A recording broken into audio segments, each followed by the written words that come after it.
Now, I have a So question for you, but I'm going to wait until after the that's okay. agenda. I'm quiet now. It's all The- yours. No, no, no. I have, but I have a particular question because I've seen a pattern developing, and I would like your opinion. So if we don't get around to it today, then I'm going to write you Don't email and worry. ask you I a have. I may question have to go a about little this. bit early. May have Oh, to go a okay. little bit early. All right, we'll try to be efficient and I'm respectful of quiet. time. So, The floor okay. is yours, my lady. Well, thank you so much. Welcome, everybody. This is Open Research Institute's FPGA Projects Meetup for the 3rd of March, March 4th. Yeah, right on. And what we do in this meeting is that we talk about what we have done over the past week, what we have planned for the next week coming up, and if we have any roadblocks, anything that's in our way, and also if we need any resources, like if you need something that we can help provide.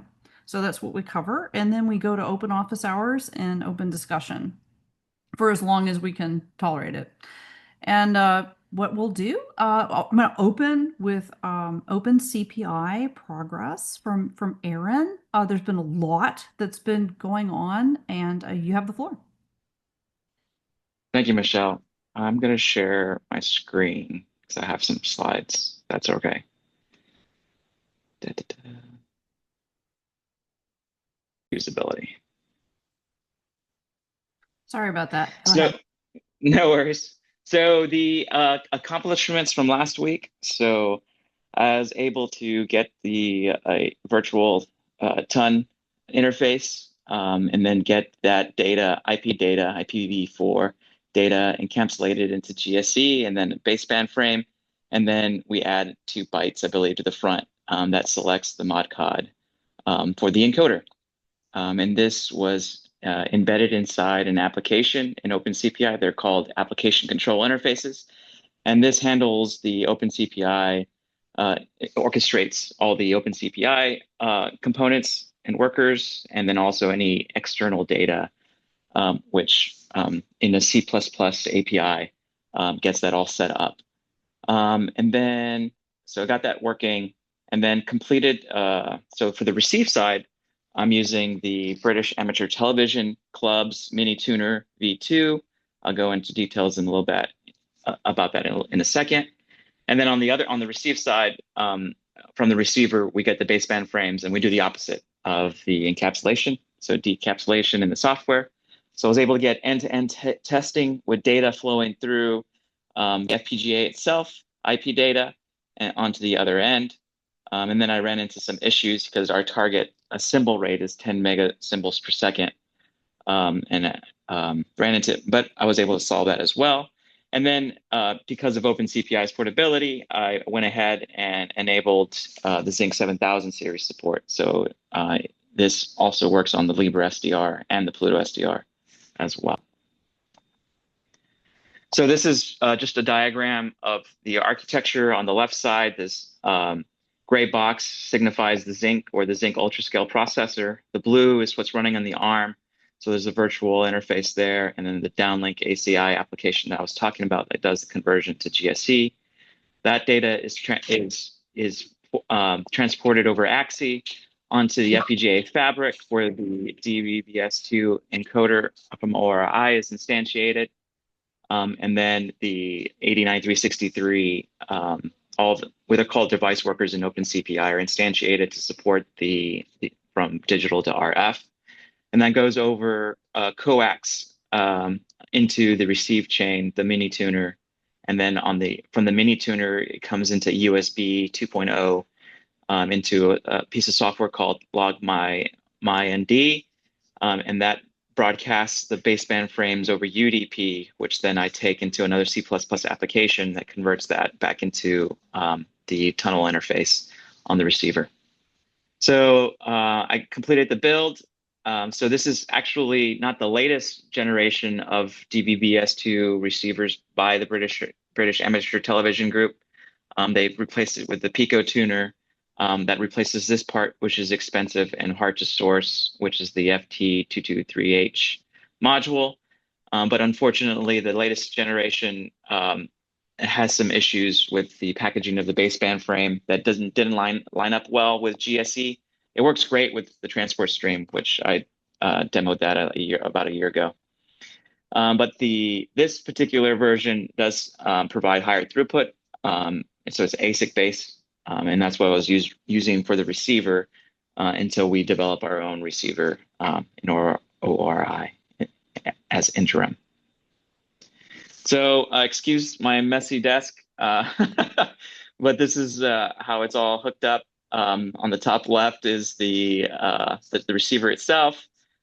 This is the last platform I had going was the Pluto SDR. So this is what's displayed here. I had this working last night. The Pluto SDR split into a spectrum analyzer and the other one to the receiver.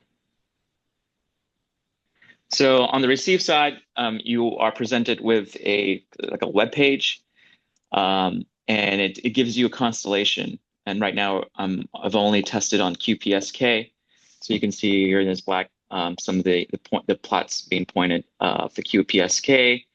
There was the bit error rate.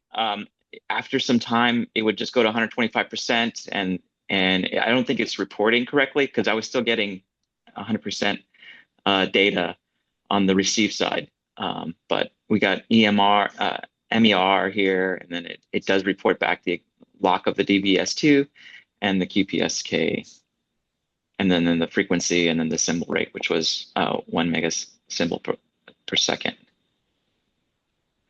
So then I have a video here. Hopefully it comes out okay. So here on the top, this terminal window has two, and that's connected to the Pluto SDR. I'm logging in right now, so you can see it printing out here. On the top here, this is OCPI run showing that it's Pluto SDR and it's running the downlink ACI application. On the bottom right is the tiny SA spectrum, and then that's the live receiver. And then on the bottom left is the Wireshark of the ton 0 of the receiver side. And I'm just sending a ping. I'm not getting, it's a one-way transmission, so you're not going to get responses, but I'm sending it a full packet of 1500 MTU through the downlink several times with a specific hex value, so we can see that received properly on the Wireshark. Just a second. You'll get some printouts from the downlink ACI about the encapsulation, and then there's the data flowing through. I think there's just 10 packets, and then I go to it, and they're all FFs.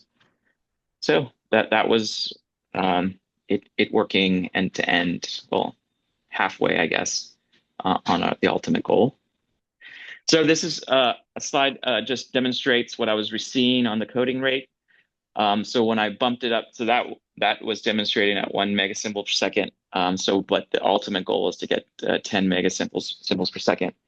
And if I had the coding rate set to 3/4, so the redundancy bits was in having issues with the waveform itself. And I think that I thought it was an OpenCPI thing for a little bit. So I was right now it only does 1 baseband frame per buffer from the CPU to FPGA. So, but there's 16K buffer, so I can fit like maybe 2 or 3 of them. But even after I made that change, it was still showing it. So it turns out I think the clock rate of the encoder is set to 100 megahertz, 100 megahertz. So I think we're just running out of clock cycles to feed all the bits in time. So since I changed it to 9/10, the spectrum looks great, and as expected, and it was received just fine. So it's just something to look out for. So since I got that working, and to show off a little bit on the OpenCPI side, I did some platform support. So this goes to the porting from the Zinc UltraScale FPGA architecture to the 7000 series. And that includes some software OS changes as well. So all development that I originally done was for the ZC104 with the 64-bit version of the Xilinx Petalinux build.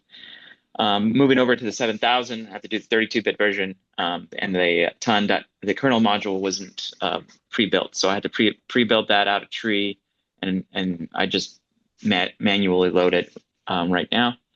And then I finished up the Libre SDR about a year ago when I first got the Libre SDR. I didn't finish up the interface from the FPGA to the 89363. But that's working now, and with run it against some of the OpenCPI example applications, which we have a signal analyzer and transmit from file. So that's just proved that you can receive correctly up to 61.44 megasamples per second, and then transmit as well. And then I was able to build the same basically bit stream that the ZC104 had onto the Libre SDR and to the Pluto SDR, because it still has enough available resources to work on those platforms as well. So as of today, there's about 8 platforms that support this application of the use of the encoder. So the 104, the 102, which is what ORI's goal is to use. The 106 and 111 pretty much would work automatically. The ones in bold are the ones that I've physically tested. The Pluto SDR and the Libre SDR function as well. So there's other platforms that are not named here as well that will also work. So these are all 809361 based platforms, but OpenCPI's portability would and should lend itself to other transceivers. And so I think the ADRV 9009 is one that we're shooting for supporting as well in the future. So a lot of the work that's done now can be reused in the future. So here's an image of the Pluto SDR connected directly to the tiny SA, and then here's the Libre SDR that I have as well, demonstrating the waveform. So where to go from here? So I still have to document a whole lot and package it so that others can reproduce the same results that I have in my lab. And then after that, I plan on incorporating the uplink, which is the receive side of the satellite, which right now, the goal, assuming the 10 megasamples per second, there's a 4x interpolator on the DAC. So the current sample rate is 40 megasamples per second, and that affects the RX side as well. So setting it to 40 megasamples per second, I get it decimated by 2, and that'll give us 20 megasamples per second, which is our goal for the receive side. My immediate plan is to use the other application that I already developed, which is just has an FFT, and will give us basically a snapshot of what we're seeing on the receive side, and then get that transmitted through the interface that I just described. So that's kind of showing both sides of the receive and the transmit. After that, I plan on looking at the channelizer, because we want to get these different channels. And then, well, I guess this is a question, like what would be more beneficial for the ultimate, because our deadline is June, I guess, to have an end-to-end system example like platform. Would the channelizer be the next thing, or would getting the HDL DMOD mod in OpenCPI be more beneficial for that goal? And the other option is to implement the software, but then if we want to have 128 or 64 channels, I think that would have to be an HDL in order. Well, I don't know how many channels we can consume in software simultaneously would be a question to ask as well. And then I only did QPSK, but the encoder supports different mod codes, so testing that would be something else to do. So yeah, so big milestone, big update. No, that's outstanding. Yeah. This is an awful lot of work. Go ahead. Let's ratchet all the way back to the beginning of the slides, and then let's walk through it. All the way to, or what do you mean? Yeah, go ahead and go all the way to just so I don't miss anything. Okay, let's go. Okay. Let's just ratchet forward just so I don't miss anything. And yeah, this is just for people that are watching this. When we're talking about OpenCPI, we're talking about the Open Component Portability Infrastructure. This is an amazing really important open source project that helps do things that are really difficult. So porting to lots of different, like you mentioned, radio chips, and I wanted to highlight something. You said something very important. Almost all of the software-defined radios and the development platforms for software-defined radios, or somewhat half-baked to full-baked to quarter-baked to three-quarter-baked things that we work with, are running on the 9361 or the 9363, which just varies like the number of transceivers. This is an analog devices radio chip that usually bolts up to something like an FPGA general purpose processor pair and accomplishes great things over the air.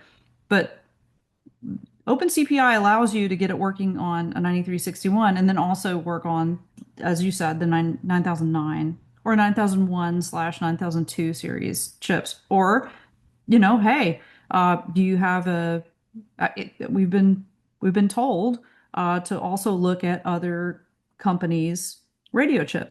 So that's something that we should always kind of keep in mind. And OpenCPI is a very powerful tool here, because once we figure it out on one device pair or one framework, one sort of design pattern, having to port things has traditionally been extremely painful.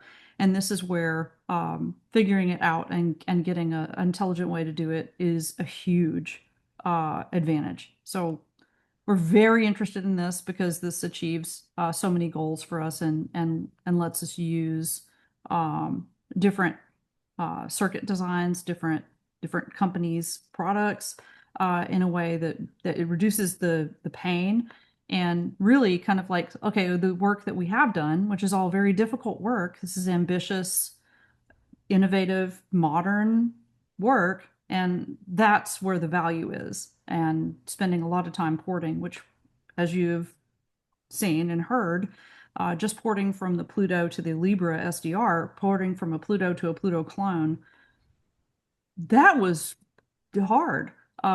It will rewrite your engineering DNA. You'll relearn all the things that you thought you knew. So that hopefully gives us a little bit of context and value to the work that's been presented by Aaron. Okay, so let's move forward through the slides. So all of these accomplishments are good. Okay, let's keep going. You have a slide here, and now that all made sense. The mini tuner is a landmark thing out there, and you're right to kind of point out that there was a big transition due to parts being essentially no longer available. So when we have really cool parts that are obsoleted, sometimes our beloved designs change, and that did happen here. This makes total sense. We see that there's one thing that could happen, because the mini tuner itself, they still have the boards that you can build one yourself, but they're getting harder and harder to find. But I mean, if the receivers, if we decide that, using the actual, I forgot what it's called, the ASIC itself, and making our own board or attaching it to an FPGA ourselves, that's like a possibility too. And still, I guess, as we mentioned, our ultimate goal is to get it all running on the FPGA. But having a receiver that works now has been really helpful. Very, very accurate, very true. Okay, so yeah, this makes sense. Folks absorb it. Yes, and then the build is beautiful. Okay, and keep going. And then, yeah, don't worry about that. Desk looks amazing. This is very valuable. This is all of these are important metrics. And then I think after this, you have the comparison for the different code rates, because I think that your gut instinct is right about the, okay, so when we talk about a code rate of 3/4 versus 9/10, the 3/4 means that 3 bits go in, 4 bits come out. And the 9 means 9 bits go in, 10 bits come out. We call the 9/10 more lightly coded, that we don't have as many redundancy bits. We're adding in the redundancy that we can use, because previously we've taken our data and we've removed the redundancy that we don't need. So we've thrown away, redundancy. We've compressed the data that we get. Now we're adding in redundancy to increase the resiliency of our signal. But when you add in extra bits, you'd have to do extra processing, and you increase the you're dealing with more bits coming through. So I think your instinct's good here, unless there is some sort of problem with this particular code rate. I mean, visually you can see a big difference between the one on the right, which looks like a digital signal, and the one on the left, which has some hairy stuff happening to it. It just looks, if it looks rough to you, like the high stuff outside of the main Yeah. bandwidth, that's like a red flag there. So I think you might be right that we're on some sort of the edge. Um, and So then, three over four does work at lower symbol rates. So hmm, so I don't think it's, yeah, I think we're just hitting that yeah. um, cycle issue. Yeah, okay. Yes, because for DVB-S2, the mod cod, so modulation and coding are considered kind of a pair. And what we do is we pick the right pair to match up with our either carrier to noise or signal to noise ratio to get as close as possible to the capacity of the channel. And it's really awesome. So it's really neat. It's like an automatic transmission in a car. You're going to pick the gearing for that particular speed, and it will adjust. It will figure it out and get you as close to the most efficient sort of at capacity thing. So if you can imagine like a car with, I don't know what we're up to with DVB S2X, but it's dozens of combinations. So if you imagine dozens of gears and you're in a car with automatic transmission, that's basically what we're talking about. So the code is one thing, and the modulation scheme that it picks is another. And those pairs, there's a really nice, beautiful little string of pearls right there that really kind of like flirts very closely with the capacity of the channel. And so when you say that 3/4 code rate works better at different modulations, that's a big clue too. So this is a really important graph with a lot of information behind it, and you've exposed a very interesting thing going on. And yeah, 10 megasymbols per second is what we're kind of aiming for. That will use all of the amateur subband on most of the bands that we're talking about. So we there's a 10 megahertz band at 5 gigahertz and a 10 megahertz band at 10 gigahertz, and that's the five and dime kind of pattern, and also 10 gigahertz and also 24 gigahertz for the 1024 approach.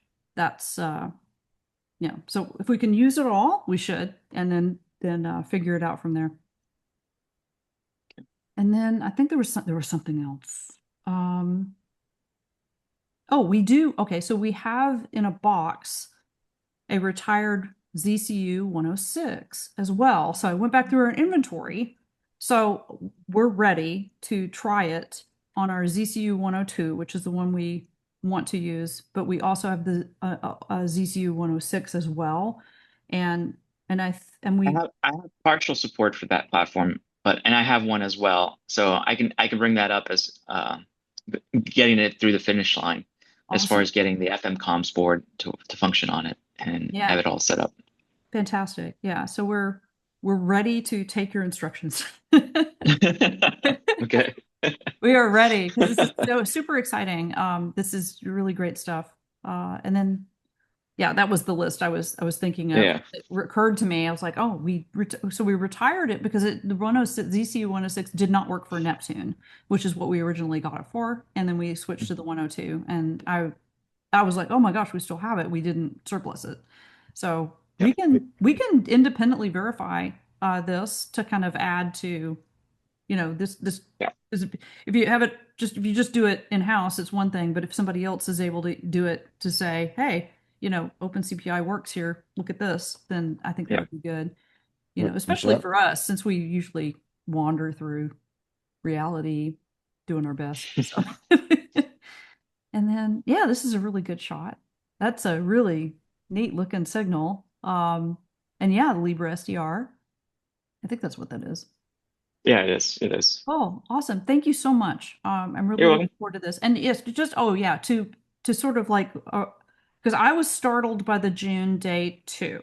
Um like we talked about last week, June from the European Space Agency for deciding things or for voting shocked me because I thought we'd have all of 2026 to work on prototypes. Yeah. And this is, if we show up and we just have PowerPoint presentation, then we'll be meeting expectations by a lot. Like we'll be solidly in the mix. If we show up with demonstrations at all, that's going to be a quota busting, we'll blow the curve. Yeah. So it if we it would be okay. What I'd like to do is to take Opulent Voice and OpenCPI Hi4IA work to Friedrichshafen and show it to the many thousands of PAMs that'll be there. It's a really great show. It's very heavily into open source digital radio, SDRs. ESA is there, AMSAT DL is there. A lot of people that really love this stuff is there. The people that you've worked with are there. And we should reach out to them and tell them where we are so that we can meet in person and all that. But I would really like to be able to show to have an open CPI demo of the downlink. And yes, I think that we might be able to get the channelizer up and running. So it's essentially uplink to the channelizer to organize it on the downlink. If we were able to get an end-to-end demo in June, that'd be great. If we just have the chunks working individually, that is still a huge win and pretty far out So ahead of anybody else that might be working on this stuff. yeah, so the demod, I guess the demod's more important than the channelizer because if we can just get one channel, I guess end to end, that would be okay. Yeah, Or yeah, yeah, for a demo, I would agree. I think a single channel demonstration that's where we usually kind of go to when we do these sorts of things. We are working on the channelizer for like AMSAT UK for the MDT SIC for the FunCube Plus, and we can leverage that work to also, because it's just essentially a generic. We say, okay, build this design for the FunCube Plus, or build this design for Hypharia. yeah, But it's still pretty much in simulation. And yes, the VHDL works, but we haven't made it work over the air yet, which means it doesn't work yet. So it looks okay, really good, and we know what we're doing here. We've had successful channelizer demos before at microwave frequencies 4, 5, and dime, just handling generic data and GSE. But that's a little bit different than actually hooking it up to an open CPI implementation that's actually running a DVB-S2 downlink that needs the channel filled without fail. Mhm. So that's a little different. It's a harder demo. But I think by June, if we it's possible, but if it doesn't happen, it's not a disaster. I just Yeah. wanted to make sure that you didn't feel the same panic I felt when they told me June. Because it was like, what do you mean Yeah, no, June? I thought it was going to be November or October or something. No, June. Okay, fine. But this is just their paper. They want a paper and a essentially a PowerPoint presentation. I think they'd be thrilled with if we show up with demos that are actually working. That's going to really be very appreciated and meaningful. That'll leave a mark. So I'd like to bring OpenCPI to Friedrichshafen, and we can pack up the hardware and tote it over there and set it up. As long as we, I think it will, if we get it working in the lab here in remote lab, then we can take that on and make it and demonstrate it and then point people to OpenCPI and talk about why we're able to do this. It's because of this framework. So I'd like to do great, that. be awesome. Cool. Thank you. All right. Any questions for Aaron? I have one. Go ahead. Um, we talked about using our old ZC 106, but what radio do we have for it? I don't think it's the FM comms board. It's something else, or maybe we transferred that radio to one of the other dev boards. So do we need to look into buying some FM comms boards, or we need to go ahead, Michelle. Originally the 9001, 9002, which was called a mobile, 40 megahertz bandwidth, but the 9001 board that's currently on the 102, that was pulled off the ZCU 106 and put onto the ZCU 102. So we could use that, or we could use an FM comms board. Yeah, this implementation that I have will work on the FM comms board. We'll need the FM comms board in order to get it up and running. So yeah, we would. I don't mind. I think I put it on Slack. I don't think I got an answer of. I don't mind getting. There's some on AliExpress and having it donated to the lab. Oh yeah, thank you. I'm sorry. My orange heart was supposed to be a thank you so much and we accept. So I'm sorry I didn't Oh, make okay. that more clear. Okay. Yep. Okay. That left open the question of whether you were going to buy it and send it, or whether we were going to buy it and you would donate to pay for it. It's probably Uh, easier for us to just order it, so it doesn't have to be shipped okay. twice. Yep. I can just use the donate on the website. Sure. Yeah, I think that Okay. it better work. And if it doesn't, then Yeah. well, it's good to find out. Or you All don't, right. Well, right? It's something that ORI could reasonably pay for. You don't have to donate. It's unreasonable for individuals have to pay for the cost of all the hardware they're using. That's why we have remote labs and stuff.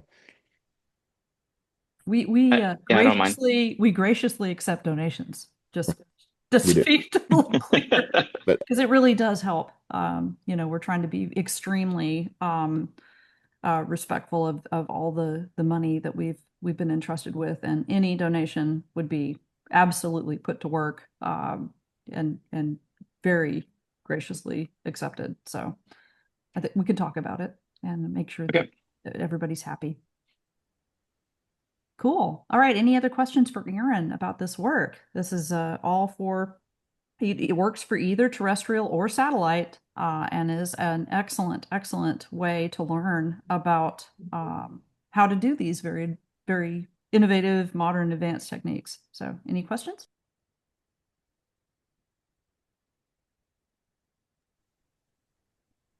Okay. Well, we have uh, a pretty substantial report from Opulent Voice, and I'm going to let Paul take the floor to talk about it.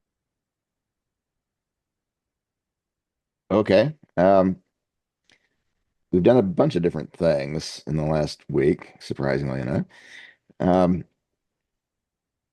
where we left our heroes last week was we were not able to receive the beginning of any any transmission. The first frame, at least, would get lost. And there were a couple of different things going on. We were trying both transmitting from the software implementation to the HDL implementation, and also in the other direction, having similar problems on both directions. Uh, we've made progress on both of these things. They turn out not to be the same problem, it seems like. Um, I'll leave for Michelle to talk about the things that she added to the software implementation to bring it closer to a full implementation of everything we need. Um, on the hardware side, the HDL side, which I operate in the lab, even though I'm not actually developing any of it, um, we discovered after some investigation and some thinking and some consultation with Matthew and ourselves, and that there's actually a fundamental design uh, hole in what we had done to add preambles to the transmission. Um, at some point in the past, we were generating preambles as if they were frames and feeding them in to the transmitter that way, and that worked. But we wanted to go to a HDL generation of the preambles, and so Matthew added some support for that, where you can just say, um, I want the preamble to be this long in number of symbols, and I want you to automatically transmit it every time I hit push to talk. So the first thing you're going to do is push that preamble out, and then the data would come when the data comes.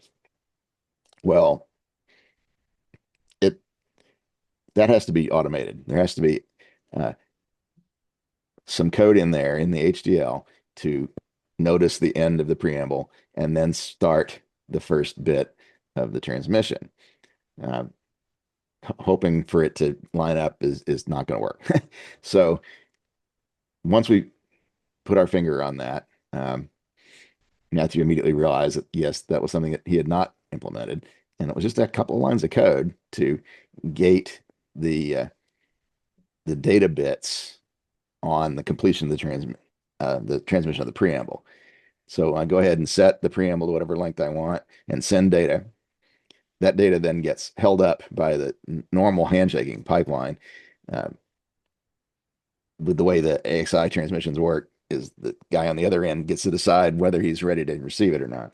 So that just gets held up until the preamble is done, and then the first bit comes out, which is what I was assuming it always did, and I didn't say it out loud, so it didn't get uh, uh, actually noticed that we hadn't implemented it yet. So in the last few days, Matthew did implement that, and just this morning before the meeting, we got that built with no problem, as far as I know, and tested a little bit in the lab.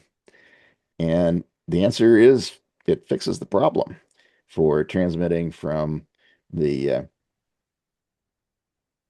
from the HDL to itself is what I'm currently doing. I see celebrations on Michelle's picture.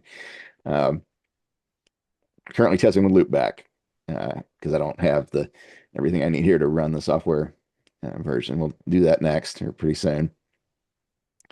Um, that's exciting. That's a big step forward, or at least a big blocker bug that's been swatted.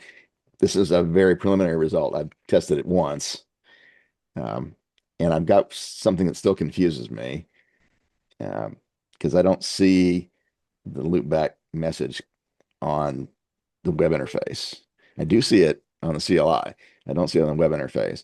To be able to see it at all means I have to uh, eliminate the little bit of code in interlocutor that refuses to look at transmissions that I originated. So that's a feature for user convenience. You don't really want to see everything you sent as well as everything that's coming in from the other people in the conversation. But for debugging, it's kind of annoying. So I comment that out, and I should be able to see my own transmissions. And I do in the CLI, but they don't make it into the web interface. So a question for Michelle: have we added something recently to the client side code on the web interface that would filter? Yes, as reported in the last newsletter, we had multiple bugs that were related to taking two paths. So we have the command line interface. We want people to be able to use the radio without having to fire up a web browser and use HTML5 and CSS and JavaScript. So we want the CLI to work. We also want the web interface to work. And so a whole series of things were fixed to make sure that the messages get transmitted to both. This was related to adding the slash commands like the roll dice or, all the other slash commands that people might want. So that's probably what's going on, is that there's a path problem with this particular message where it's being transmitted through this to the CLI interface and not to the web interface. Classic problem. Now we got a good handle on it. So, that's the first thing that I would look at, and we'll dig into it this next week. Okay, thank you. That reassures me. The figuring that out took me a while, so that's what used up the last minutes before the meeting. I didn't get to do any more loopback testing, but I am able to see the data in the. Good luck, Rick. Yeah. Um, Yeah. Good luck. Best wishes on that. See you soon. uh, I only did like one transmission test that made any sense, and looking at the data in hex is time consuming, and trying to figure out whether it's the right data or not can be confusing. So having it actually come out on display is really handy.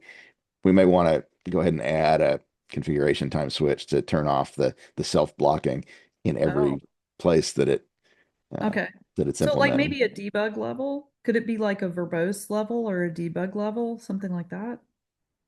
Maybe. Yeah, it could be. It wouldn't have to be user visible.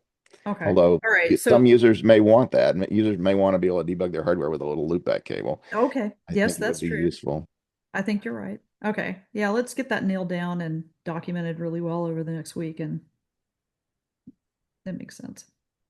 Yeah. The only other thing I have to report is about filter testing. I don't want to do that now or later or just skip over it. No, filter testing is kind of important since that moves us from all the tests that we've done so far that we're going to admit to have been conducted versus radiated. So when you're in a lab and you're working with radios, what you usually do is you either connect the radios from the antenna connector through a cable to your receiver or transceiver. So you either connect the radios, transmit and receive ports directly together with SMA cables or whatever, And attenuators. coax, and attenuators. Yes, this is important. You'll learn this the hard way at least once. Yeah, if you would do this sort of work. So you either do conducted and then eventually you go to radiated, which is what we think of with radios, like with actual antennas, and it goes out over the air, and you're, separated in space. And both of these are valid ways to test your system. The very first test that you'll do is probably a loop back from your own transmitter to your own receiver, but the limitation there is that you're all on your own clock. So you never really push it. You got to get past this baby steps. This is like if you go skiing, it's the bunny slope, right? You got to do that, be able to stay, in front of your skis or behind your skis or on your skis. And then eventually you go to conducted with two different radios. Okay, so we've done conducted testing all along. And in order to go to radiated, then you need to worry about the regulatory issues with emitting a signal in various bands. And we want to emit signals on all sorts of bands, including the amateur bands. And there are regulations about that. So the signal has to be clean. Therefore, what do you need? You need filters. You need to construct your signal as best you can, like in the math and in the circuit, to give a clean signal before it leaves your antenna.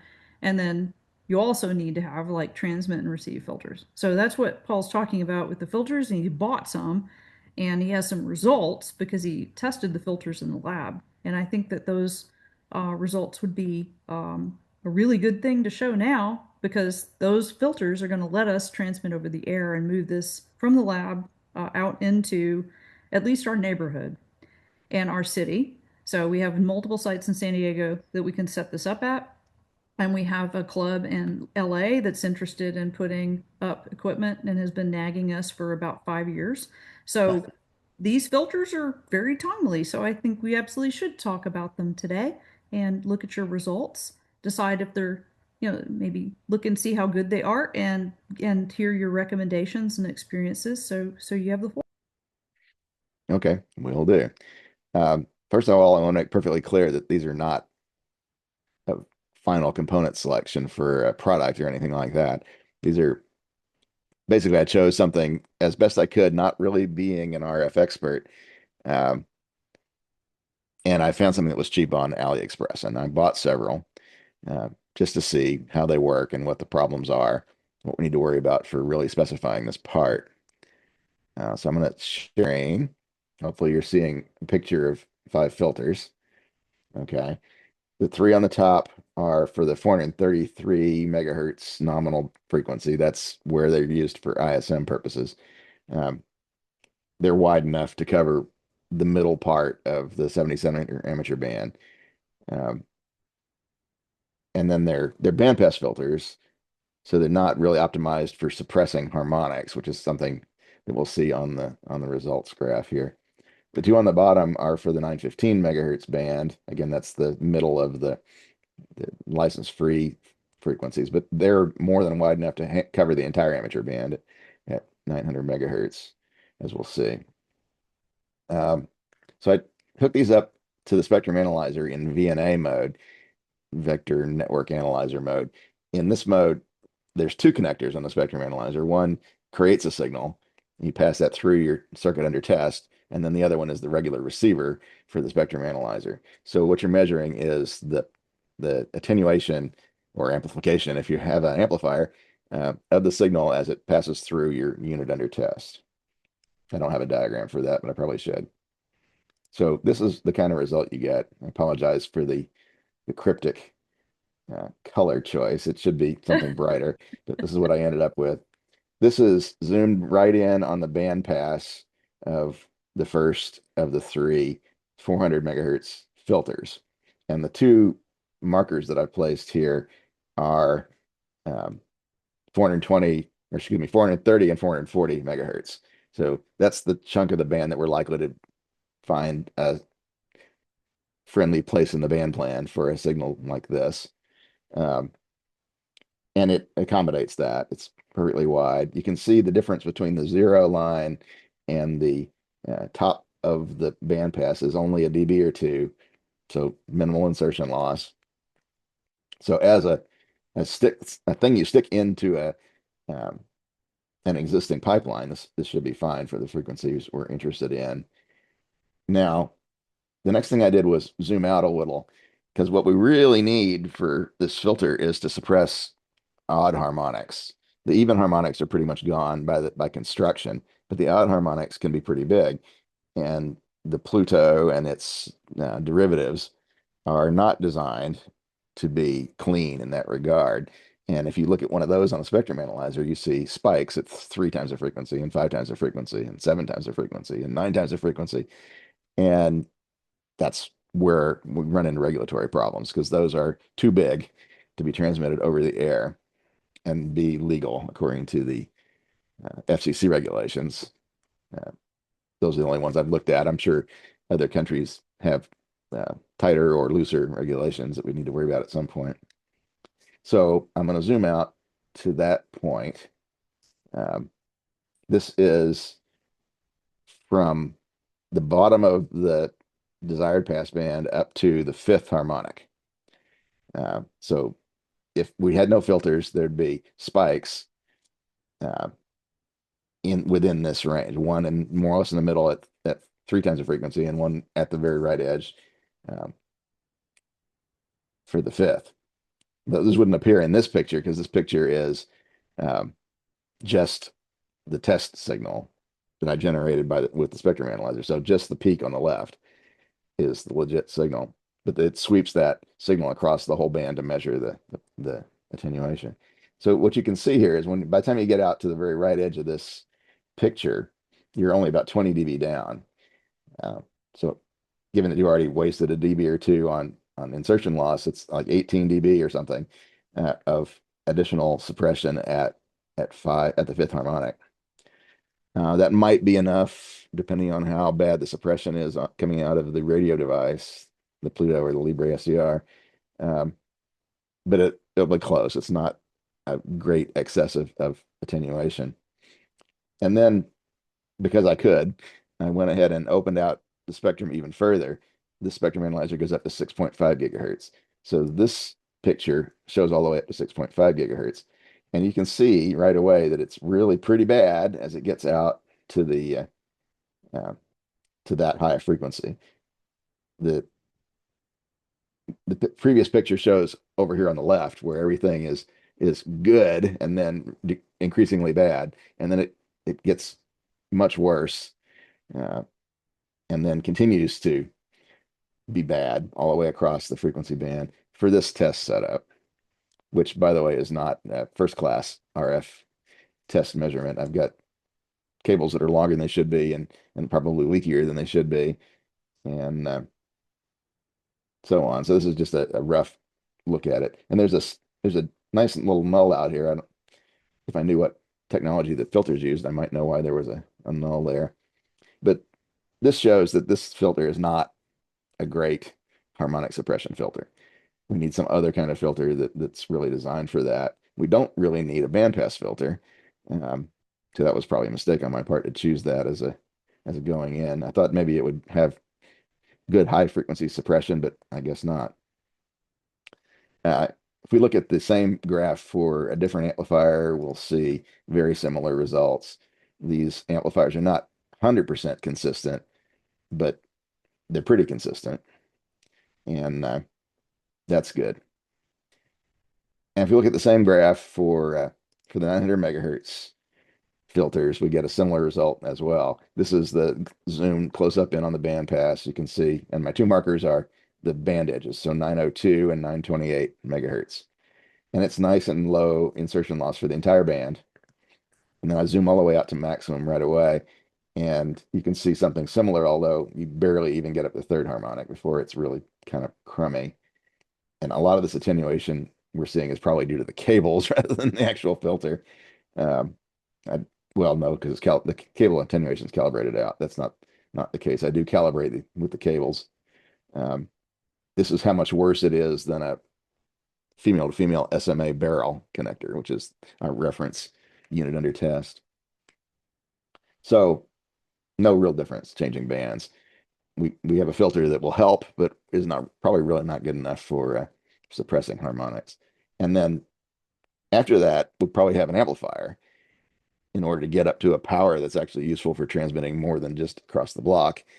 And one thing, amplifiers, if they're not perfect, will cause the spectral components to regrow. So we actually need to push them down below the FCC boundary. So when they regrow, they're still under the threshold. So better filters. Somebody who knows something more about filter component selection may have to get involved in that, or I can guess some more and buy more expensive filters. I'm pretty sure that I could pick something out of the Murata catalog or the Mini Circuits catalog that would have great specs, but it would consume a substantial fraction of our intended bill of materials cost, and we don't want that. Oscar, do you have something to add there? Go ahead. Yeah, you're using an attenuator, and in reality, in fact, this is not what you're using. You need also to integrate into your system the antenna that is already a filter. And then the antenna may not be radiating on the second and third order. So if you use an attenuator, that's not exactly the transmission conditions that you are using. You need to put real antennas and attenuators and use the antenna, which is part of the filter by itself.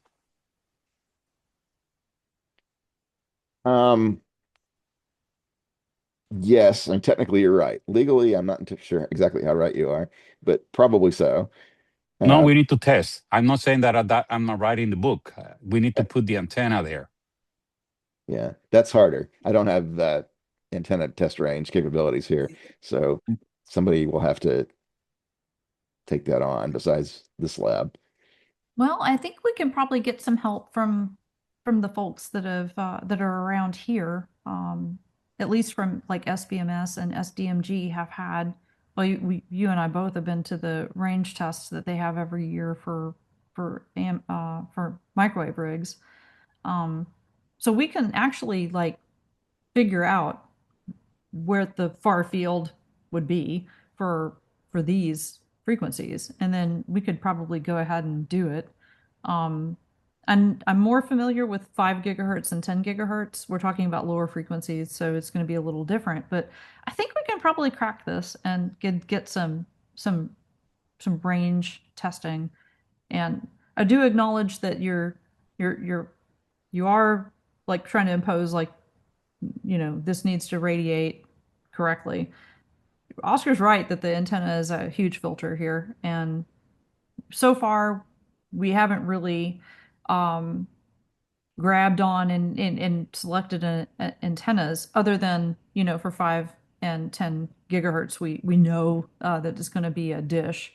For these frequencies, I think we're looking at like using whatever we have on hand, but we should probably drop back and also include some decision making on the antennas. Like I know we have a variety of antennas and little Vivaldis and from Kent Britain in the lab, and we could put something together. I have an antenna for 2 meter and 70 centimeter, like is sold, the vertical that I have for the ham bands. We can look and see what it would look like with these results. Plus the antenna might actually put us well below any level of worry. To me, these look pretty good. That's a good start. This is not a disaster. So I think that we can go ahead and test over the air between at least 2 houses at a relatively low power. We're going to be able to prove that we can go over the air with a filter. So Yeah, I agree. Okay. Yeah, I think that's So good. This is really good news. Honestly, I don't see anything terribly wrong with these filters. They're not far off from some of the stuff that we worked with in the lab at Qualcomm. So uh, I think well, it's okay. I think your standards are really high and good. But Oscar's right. The antenna is going to introduce another layer of filtering that really knocks this stuff down. And yeah, these are just filters that we picked. So um, we can get better ones, but for now, this will get us to be able to transmit legally in San Diego and give you all. Um, we'll be able to come back and report that we're actually over the air and By the rapidly way, set up. this is not a commercial. We're in ham radio band, so you are allowed to do this experimentation because it's not intended for making damage. It's for testing purpose and improve it. So 2-3 transmission out of the scale doesn't mean that you are doing something wrong. Well, see, Oscar, I tried to argue that last week, and Paul has been a stickler. So he's, Yeah, he's you know, okay. No, I well, agree see, with now him. He one is we got two super votes duper to is one here now, so I super look, duper filter that solve all the problems and heavy, and the filter is yeah. heavier than the transmitter. So try with the antenna. It's already having a filter there. Yeah, well, it depends on the antenna, right? All those lab antennas you talked about, they're designed to be broadband. They're they not going are, to do especially the any good at Vivaldi's. filtering out Yeah. No, that's true. Like the a Vivaldi real antennas frequent that we filter. have, they're very broad. They're not going to really help you much, but I think we can. We're getting close. So, Paul, you're right. You gotta keep Oscar and I. uh, You uh, gotta you gotta Online, keep you gotta. straight. If the question is what can we get away with, then all bets are off. You might as well, you could transmit anything as long as you Yeah. don't Not only manage to that, land not on a only that, public safety not only frequency. not only that, Paul. If you select the proper cable, they will give you such an attenuation that it will pass. Do you follow? Yeah, You're yeah. talking 4 5 That's times right. the frequency, and you use the right cable, and that will be your biggest transmission line and filter. Yeah, that's right. Yeah. Okay, so Well, we have our work cut out for us the next and week. We're it's going to come back next week, and we're going to have lots more to talk about. So we're good. All right. Anything else, Paul? yeah, well, yes. Okay. One more thing on this. The intention, remember, is to build something that's reproducible, not to make something that's just barely going to pass some test that's never going to happen. Um, we want to be as clean as we can so that other people who build the same thing have a good chance of being legal without Yes. having $10,000 worth of test equipment. Um, so True. that's that. That's right. That's That's why I why. want to be a stickler in this early stage.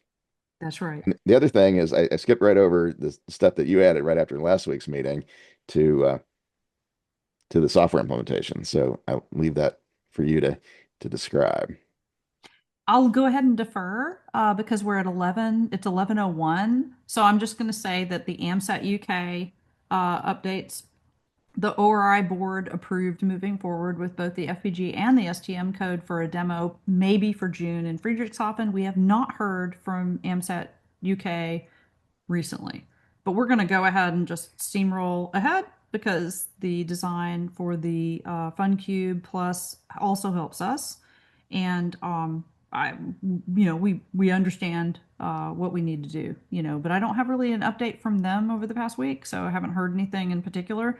And also, the board said, you know what, we know what they need, so why don't we just go ahead and do the demo and make it open source and document it fully, and then a lot of people can learn from this because you know, it's not something that's usually described really well out there. Successive interference cancellation sometimes can be kind of a mystery and a working demo. I think that helps students that are really interested in this. We'll be at B-Sides San Diego on the 4th of April. We went from just planning a self-contained CTF or capture the flag that's related to radio, that's related to altimeters, radar altimeters. Remember talking about that? So we've completed that CTF and it's really super fun. It's based on an IEEE paper, and we have demos and giveaways and RF banger and more. So we'll have lots of things to share after the 4th of April. There's still tickets available. If you're in San Diego, please come to B-Sides and visit us. And then we talked about the Friedrichshafen ESA future geo presentations, where all of this stuff is going to be shown to people. Okay, so that's going to conclude our formal presentations for today. Yeah, go ahead, Oscar. Oh yeah, he had to head out, and so yeah, that's everything that had on the agenda. Thank you everybody so much for participating and contributing for very ambitious work, and our mission is to support it and to make you totally thrilled and happy in contributing to open source digital radio and making the amateur radio and amateur radio satellite service better. And now we have open office hours. So anybody, any topic, please, you have the floor.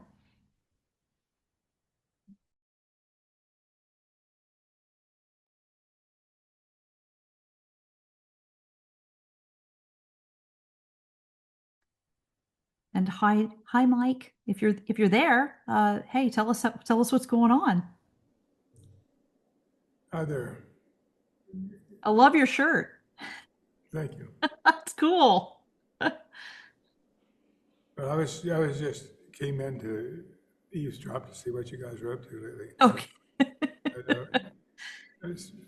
On my end, I'm still working with the U of A and also with Rincon Research on the CAT set for number 1.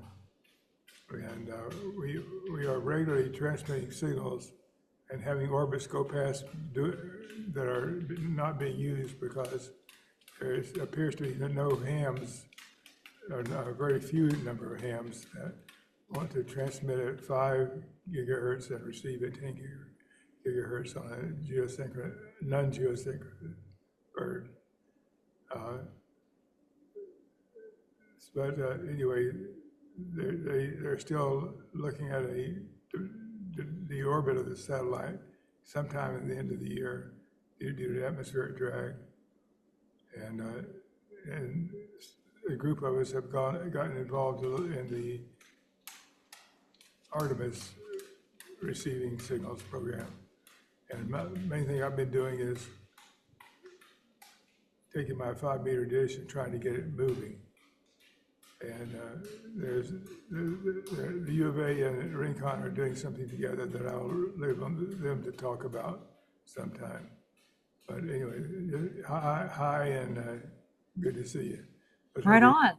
Yeah, 5 meters should be plenty good for Artemis then. I think that's really fun. So is your dish currently like kind of stuck, or is it not? So it's not moving? It was formerly a KU band uplink TV transmitter dish on wheels.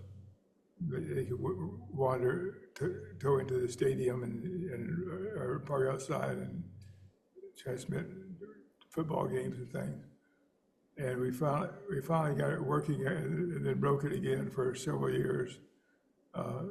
And a friend of mine, John Fornash, he and his dad, his father-in-law, have just taken on as a project and got it moving again with new chains and oil and stuff.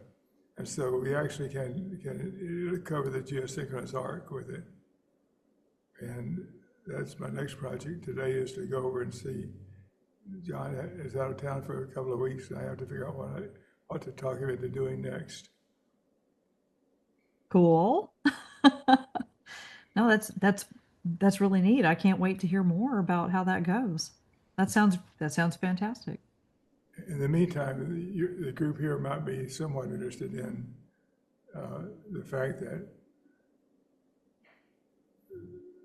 there's a small company in town, I'm not really familiar with them, to be honest with you, that has gotten interested in ADSB. And they're trying to run this satellite downlink at a lower modulation rate and receive it instead of modulating maybe 50 megabaud, 5 megabauds. They try to do it at maybe 100 kilobauds, and which means they have to do Doppler correction, which I think they're discovering. Oh, okay. Very strong Doppler correction, but I keep getting these little tidbits of, hey, would you send us data from a CatSat to try? And we'll probably be working with them a little bit. You may get a query. If you get a strange query from Tucson, it might be them. Okay. No, I look forward to that. That's intriguing. That sounds very interesting. The basic problem is on a commercial demodulator, like we have a CatSat, we basically bought one. And by its design, as you lower the data rate, as you narrow the data rate of the downlink, you can bring the loop bandwidth of the tracking loops down as well, and work at lower signal to noise ratios. In theory, but if the circuit's not designed to do that, it doesn't do it. And so, to make a long story short, they've been trying to run code that they find on the web and haven't been too successful yet. But I'm sure they'll make some progress eventually. Wow, that's a pretty cool. That's a neat angle. Yeah. So it's you're trying to min max, trying to like drop in order to use maybe cheaper hardware. To me, that would be like the biggest win, is that you can drop back to like using it's less expensive hardware if you narrowed it down. Is that the goal? For example, if you take our 6.1 meter dish at the university owns, University of Rincon work together on this.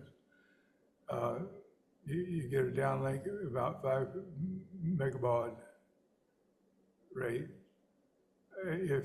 If you don't have a big enough dish, like at my house now, I have a 1 meter dish that I'm receiving this satellite with, but I can't really receive 5 megabauds. I got to drop the data rate down first. Right. And narrow the bandwidth. Huh.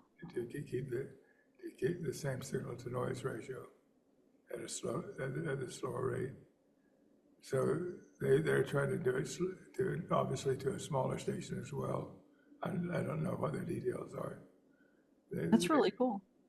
The guys who were originally involved in inflatable antenna that turned out didn't work too well. Yeah. Okay. So they have a Discord or a website or a GitHub, or where? How do you find out about it? This small group that I'm referring to right now, I don't even remember the name of the company. Okay. A company. Okay. But the CatSat program of the U of A has you search for a CatSat U of A, and you'll find them. They have a website.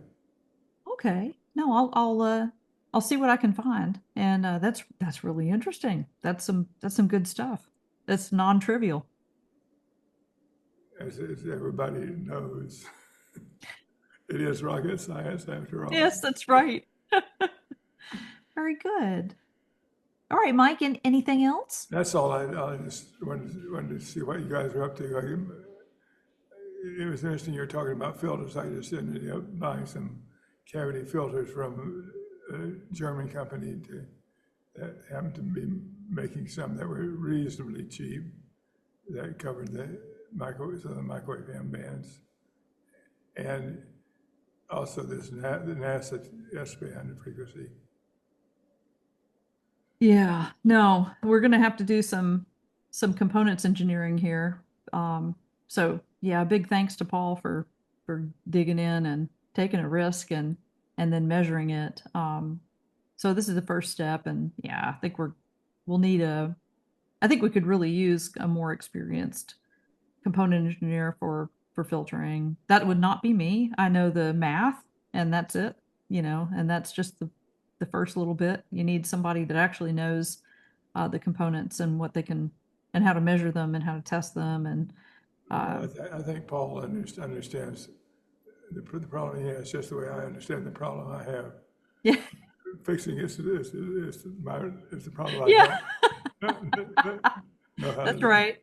Yeah, we'll do our best. But, my goal is just like, if we can get this over the air, just in the neighborhood, and it works and it's not horrible looking. Like, it's not horrible looking over the air. Then this is a huge win for me. And then the rest of it is, getting just better filters and better amplifiers. So I think we're pretty close. And I'm not worried. I'm not used to having conversations over the Zoom very much, so I forgot that Paul, looking very sternly there, is. That's his usual face. Hi, Paul, if you're there. Yeah, that is him smiling. No.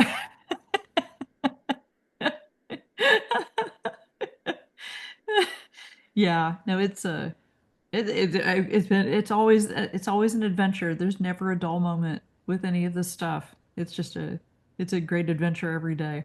So yeah, getting things to work over the air, that's where we want, So we have some ideas, like just from a house to a house fairly close. That's the first step. And then at least in San Diego, and I know that this is the case for where you live too. Um, there's so out west we have mountaintops, and you can put a repeater up on a mountain, and then everybody lower gets to use the repeater. Now, this is not necessarily the case in the east or where I'm from, the south, where you have to have a tower. You don't really have mountains.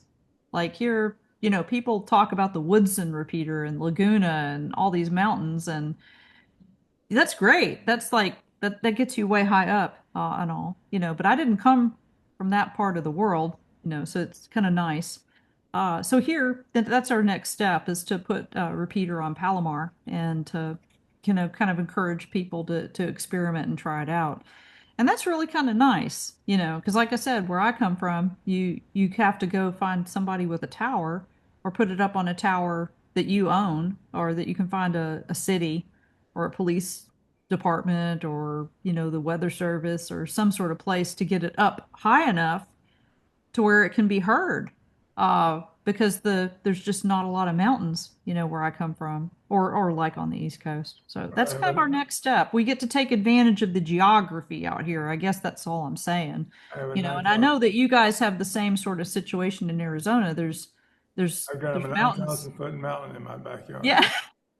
Yeah. Unfortunately, there's only one road to it. It's easily accessible, but then you have to compete with all the many other towers Yeah. that have their desires. Yep, that's true. Yeah. So. Well, I'm gonna run. It's nice seeing you. Okay. No, very good to see you. I just told my wife that, hey, why don't we go to San Diego on April the 4th? And I don't think she's going to say yes. Not gonna fall for it. Well, you could, if you can come, that'd be awesome. And or any other time. I think if you just let us know, we'd love to visit with you and your wife, and to show off San Diego and make it a good visit. So just keep us in mind. Okay, thanks. You bet. Paul, All right. Paul, I'm very interested in what you have to say. You're doing a lot of hard work there, I see.